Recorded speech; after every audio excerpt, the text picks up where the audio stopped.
Hello everyone, स्वागत है आपका सोनिया टीचिंग क्लासेस में। कैसे हैं आप सब? आई होप अच्छे होंगे। चलिए स्टार्ट करते हैं आज के वीडियो को। आज के इस वीडियो में मैं डिस्कस करने वाली हूँ संस्कृत के महत्वपूर्ण क्वेश्चंस। यह वीडियो जो है एमपी वर्ग सेकंड के लिए महत्वपूर्ण है और उन सभी शिक्षक भर्ती एग्जाम्स के लिए महत्वपूर्ण है जहाँ भी संस्कृत सब्जेक्ट में है या जिन्होंने भी संस्कृत को लिया है। तो चलिए बिना देरी के स्टार्ट करते हैं वीडियो को।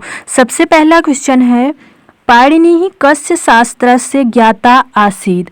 पाणिनि किस शास्त्र के ज्ञाता थे? फ्रेंड्स, आप लोग भी आंसर देने की कोशिश करिएगा जिससे आपको पता चले आपकी तैयारी कैसी है। तो इस क्वेश्चन का सही आंसर क्या होगा आप लोग भी बताइए। पाणिनि किस शास्त्र के ज्ञाता थे? छंद शास्त्र, पिंगल शास्त्र, व्याकरण शास्त्र, नाट्य शास्त्र।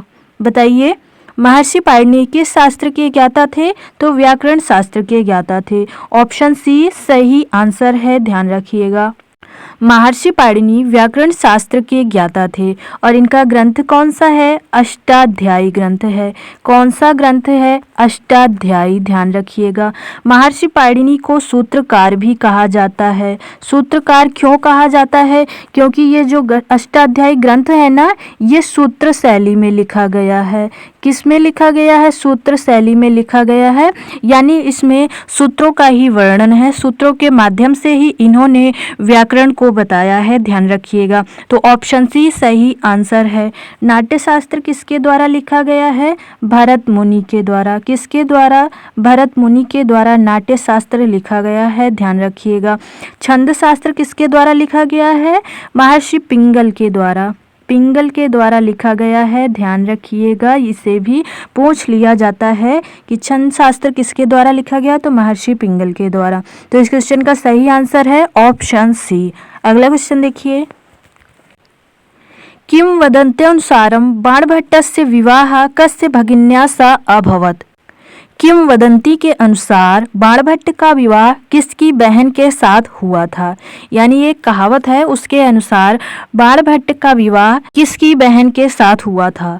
राजशेखरस्य, मयूरभट्टस्य, महिमभट्टस्य या मम्मटस्य। बताइए, बाणभट्ट का विवाह किसकी बहन के साथ हुआ था? तो किसकी बहन के साथ हुआ था? मयूरभट्ट की बहन के साथ हुआ था। ऑप्शन बी सही आंसर है, ध्यान रखिएगा। मयूरभट्ट कवि थे, इनकी बहन के साथ बाणभट्ट का विवाह हुआ था, ध्यान रखिएगा। बाणभट्ट की रचनाएं कौन कौन सी हैं? तो कादम्बरी है, हर्षचरित है। कौन सा है? हर्षचरित है। पार्वती परिणय है। सभी को ध्यान रखिएगा, इम्पोर्टेंट है। पार्वती परिणय है और कौन सा है? मुकुट ताड़ितक है। और एक कौन सी है? 5 रचनाएं हैं ना इनकी, एक और कौन सी है? चंडी शतक है। कौन सी है? चंडी शतक है। तो सभी को ध्यान रखिएगा, इम्पॉर्टेंट है। इसके लिए आप एक ट्रिक ध्यान रख सकते हैं, आपको आसानी से याद रहेगा।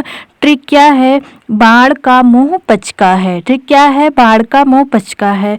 बाण से बाणभट्ट कवि हो गए और माँ से मुकुट ताड़ितक, हा से हर्षचरित और प से पार्वती परिणय, च से चंडी शतक और का से कादम्बरी। इस तरह इस ट्रिक के माध्यम से आप आसानी से याद रख सकते हैं बाणभट्ट की रचनाएं।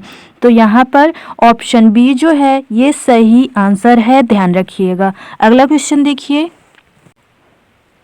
घिया निबद्धद्वे मतिद्वयी कथा अत्र कथा पदेन कस्य संकेतः। घिया निबद्धद्वे मतिद्वयी कथा, यहाँ कथा पद से किसका संकेत होता है? बताइए, यहाँ पर ये जो पद लिखा है इससे किसका संकेत हो रहा है?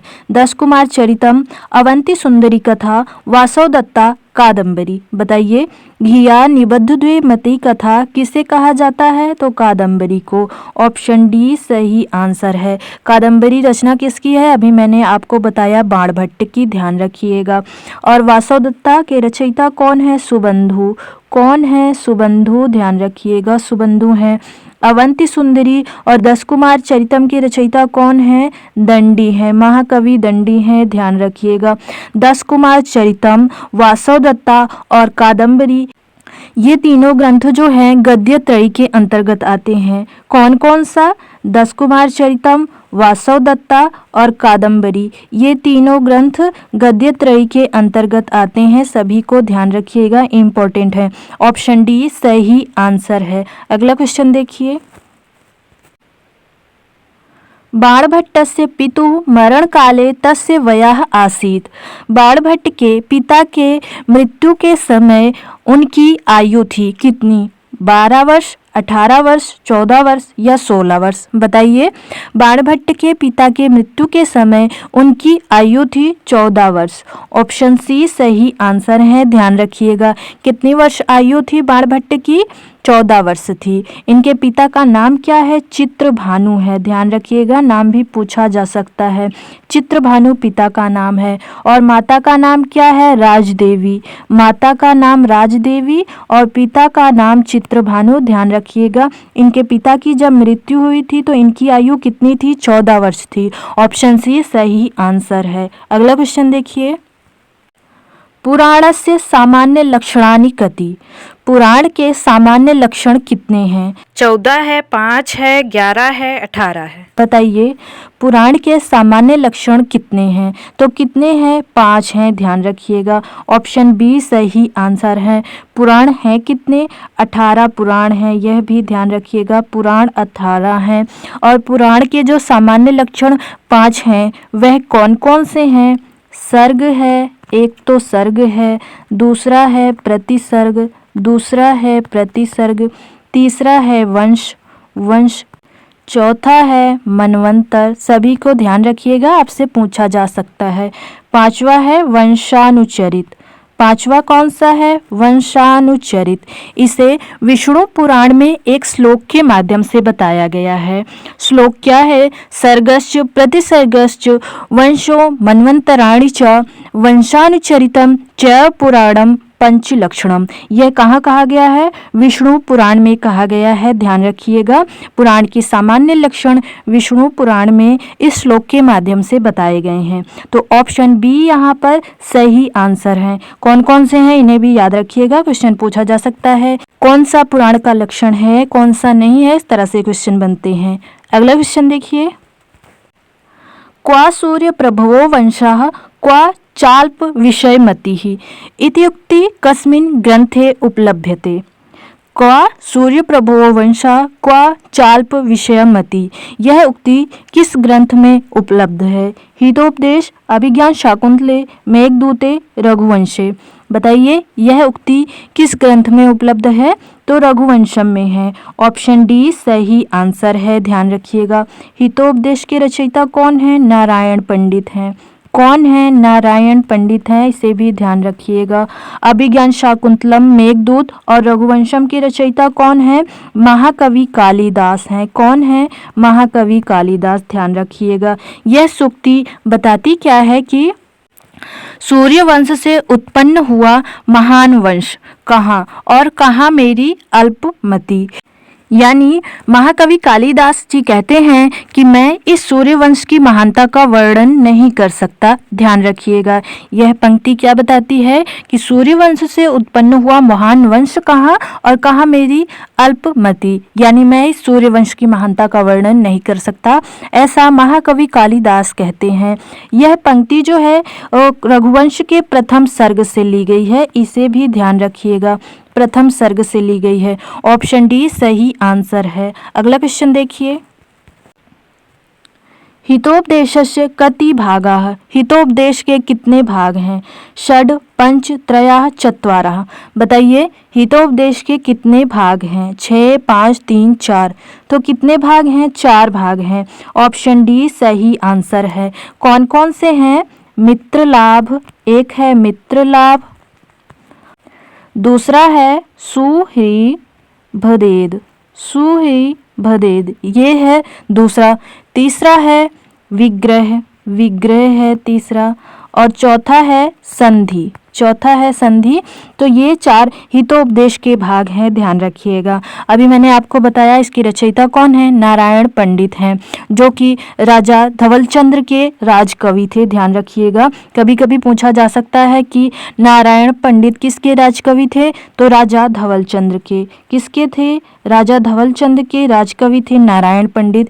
ये बंगाल के राजा हैं, यह भी ध्यान रखिएगा, ये बंगाल के राजा थे। तो ऑप्शन डी सही आंसर है। अगला क्वेश्चन देखिए फ्रेंड्स, अगर आपको वीडियो पसंद आ रही है तो वीडियो को लाइक कीजिए, अपने दोस्तों के साथ शेयर कीजिए और चैनल को सब्सक्राइब कीजिए।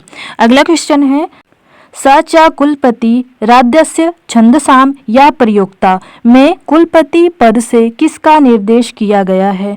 भवभूति का, वशिष्ठ का, अगस्त्य का, वाल्मीकि का। बताइए, इस पंक्ति में जो कुलपति पद आया है इससे किसका निर्देश किया गया है? तो किसका निर्देश किया गया है? महर्षि वाल्मीकि का। ऑप्शन डी सही आंसर है। इस पंक्ति के माध्यम से बताया गया है कि छंदों के प्रथम प्रयोक्ता प्रसिद्ध कुलपति वाल्मीकि हैं, यानी कुलपति से वाल्मीकि का बोध हो रहा है, ध्यान रखिएगा। यह उत्तर रामचरितम के नाटक के तृतीय अंक के श्लोक से ली गई है। कहाँ से ली गई है? उत्तर रामचरितम के नाटक के तृतीय अंक के श्लोक से ली गई है, ध्यान रखिएगा। ऑप्शन डी सही आंसर है।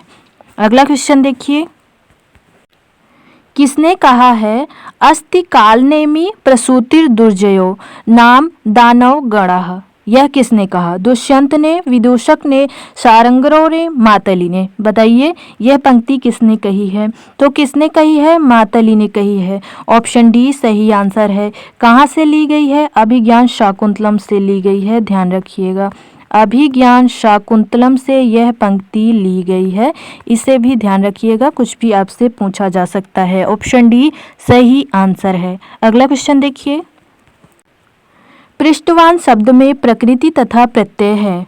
पृच्छ प्लस अक्तवतु, पृष्ठ प्लस वान, पृक्ष प्लस अक्त, पृक्ष प्लस मतुप। बताइए, पृष्ठवान शब्द में प्रकृति प्रत्यय है, कौन सा है? तो ऑप्शन ए है, पृक्ष धातु है और अक्तवतु प्रत्यय है। ऑप्शन ए सही आंसर है, ध्यान रखिएगा। अगला क्वेश्चन देखिए, क्रियापदम नास्ति, क्रियापद नहीं है। विकसंती, कमलानी, कूजंती, क्रीडंती। बताइए, इनमें से कौन सा क्रियापद नहीं है? तो कौन सा नहीं है? कमलानी क्रियापद नहीं है। ऑप्शन बी सही आंसर है, ध्यान रखिएगा। अगला क्वेश्चन देखिए, महाभारत मूलतः किस रूप में जाना जाता है? बृहत कथा, ब्राह्मण ग्रंथ, बृहत संहिता, जय संहिता। बताइए, महाभारत मूलतः किस रूप में जाना जाता है? तो किस रूप में जाना जाता है? जय संहिता के रूप में। ऑप्शन डी सही आंसर है। महाभारत के रचयिता कौन है? महर्षि कृष्ण द्वैपायन वेदव्यास, ये महाभारत के रचयिता हैं, ध्यान रखिएगा। महाभारत में 18 पर्व हैं। कितने पर्व हैं? 18 पर्व हैं। आपसे क्वेश्चन पूछा जाएगा महाभारत किस में विभक्त है? तो पर्वों में विभक्त है, ध्यान रखिएगा। सबसे बड़ा पर्व है शांति पर्व। कौन सा पर्व है? शांति पर्व, इसे भी ध्यान रखिएगा। आप इसे एक ट्रिक के माध्यम से ध्यान रख सकते हैं। क्या महाभारत से शांति मिलती है? वैसे उसमें शांति का तो वर्णन है नहीं, द्वंद्व का ही वर्णन है, लेकिन ट्रिक समझने के लिए आप याद रख सकते हैं महाभारत से शांति मिलती है। तो शांति मिलती है तो क्या? शांति बहुत देर तक रहती है, तो इसलिए ध्यान रखिएगा। महाभारत में सबसे बड़ा पर्व है शांति पर्व। ऑप्शन डी सही आंसर है। महाभारत को मूलतः जय संहिता के रूप में जाना जाता है। अगला क्वेश्चन देखिए, भरतनाट्यशास्त्रम कतिषु अध्यायेषु विभक्तम अस्ति? यानी भरत मुनि का नाट्य शास्त्र कितने अध्यायों में विभक्त है? 38, 39, 44, 37। बताइए, 38 यानी 38, 39 यानी 39, 44 यानी 34 और 37 यानी 36। बताइए, भरत मुनि का नाट्य शास्त्र कितने अध्यायों में विभक्त है? तो 36 अध्यायों में विभक्त है। ऑप्शन डी सही आंसर है, ध्यान रखिएगा।